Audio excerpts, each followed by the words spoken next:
discussion that Dr. gave a while ago. And I'd like to discuss 3 Filipino values that I really feel are underrated by us, actually.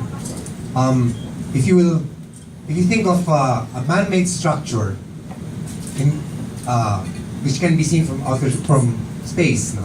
You think of the pyramids, you think of the Great Wall. Actually, nakikita din ng rice terraces. We don't know that. Maybe you just found out now. But the most unique thing about the rice terraces is the Filipino value that came with it. All other structures were built with slave labor. The rice terraces were built with bayanihan. In other words, magkapit-bahay kayo, sige gawin natin ito para ganyan. And it extended to everybody doing their share of work para makompete lahat yun. There was no emperor who was saying, do this, pain of death, wala, ganun. It was really bayanihan. And the roots of bayanihan are that early. In other words, pre-colonial, pre-Spanish, and all of that. Now, when you think about bayanihan, nandyan din yung EDSA. EDSA was a bayanihan thing.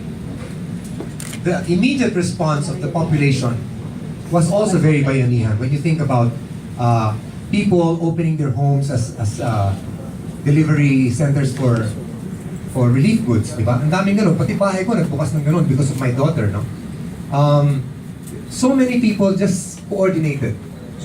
And when you think about EDSA, for example, where there were no smartphones, there was only a beeper, and the media was controlled by Marcos, how could you gather 1 to 2 million people in a place like that? It had to be a bayanihan spirit to do it. Word of mouth, concern, pasa, everything, right?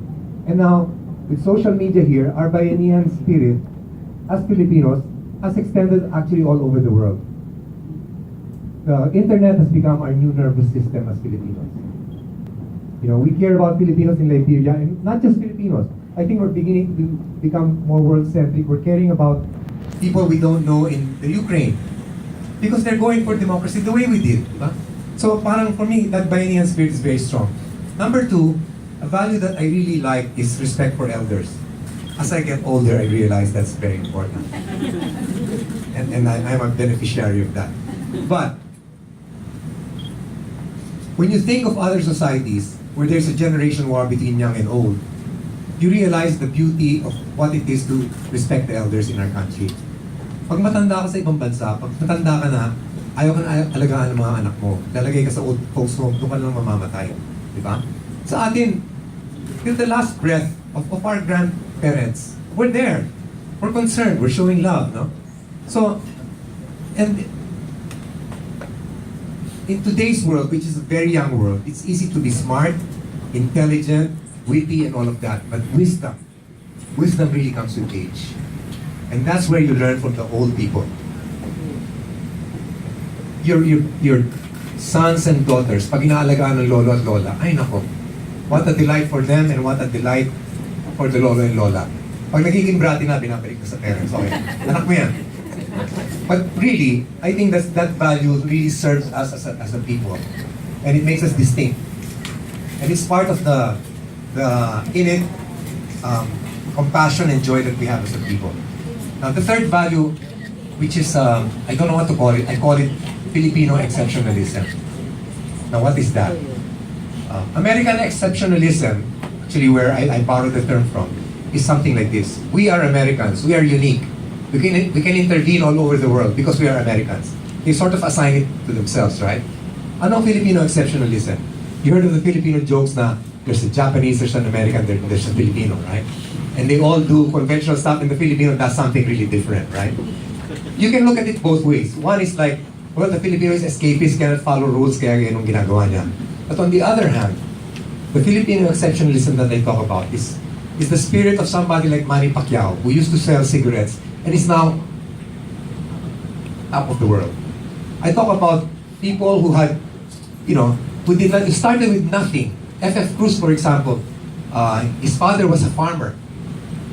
When you pass through that North Expressway, yung tatay niya was one of those na nag-ano ng grass. And now look at him.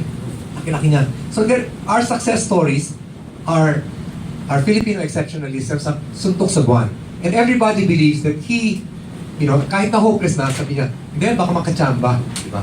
Malay mo, meron tayong ganun di ba? Malay mo, baka ako yun, di ba? Which is like, you know, when you think about it, everybody thinks, in a tight situation, there are a lot of Filipinos who think, no, we can do something. Or I am the sperm that will impregnate. Di ba?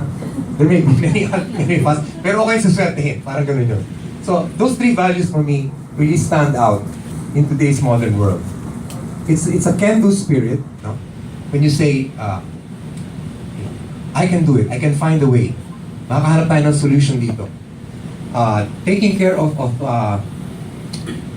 the elderly and including them in our everyday lives is such a holistic approach to family, to compassion, to everything else. No? And Bayanihan spirit, I think, which we do exceptionally well during exceptional times, but we also do this during Christmas, where everybody's really welcome. We really welcome everybody to the home. What's the first thing we ask people when they enter our house? Kumain ka na? Diba? We're centered on food. We're centered on something so basic that it ties us together. Oo nga, gutom ako eh, di ba? Parang lakas ng bonding doon kaagad, di ba? Sa Australia, which I live there certain times of the year, my son will visit his girlfriend. They're having dinner. He's waiting there by the side. Hindi siya iniimbita sa table. I mean, awkward, di ba? It's awkward for my son, but not to the Australian. Hindi ka dyan. Sa kanila natural yun. Unless they say, hey, come on, let's eat. But otherwise, wala. Ganun. Sa atin, hindi ganun. Impossible. Impossible. Kahit na dumating in the middle of, you'll find a way to make everything fit, right? Oo. Ating yung spam mo talagang, we have the art of cutting spam in such a thin layer. But that is part of Bayanihan. That's part of compassion. That's part of the joy that we have as Filipinos. I went to the Middle East and I said, oh my gosh, you know, they were so rich. Maraming mga Mercedes na kung ano-ano, mga gold, yung mga trimmings, everything. Lahat may gold. Pero sabi ko, oh my gosh, I would not exchange being a poor Filipino for something like this. Bawal ng sex sa young people. Ganun, ang daming bawal. Prayer 5 times a day. Oh my gosh, feudal everything, you know, wala yung nakatawa na, wala lang, diba? Pero ganun tayo. And for me, that's the uniqueness of being a Filipino. We can make a visitor, a foreign visitor, come here and never forget us by the sheer warmth of who we are, by the smiles that we carry. So for me, those are the values that I wanted to share with us this afternoon. Thank you.